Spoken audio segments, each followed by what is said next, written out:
Businesses will be popping up at the former site of a well-known hotel along Washington Road in Thomson. Hannah Latier has the details. The only piece left of the White Columns Inn in Thomson is a platform where the statues were. But new developments are on the way. This is a full drive-through car wash.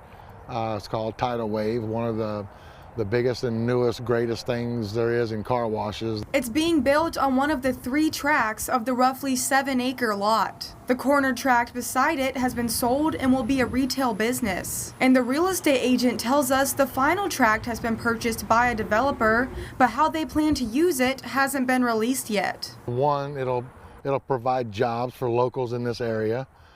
2, it's right off the interstate, so there's a lot of traffic that pull off here for food and whatnot in this area. So anything else that gets built in here, it's just going to be more to help the people that are stopping through, traveling, as well as the people that live in the area. County leaders think it's a good way to boost the local economy and workforce. We're thrilled to have that.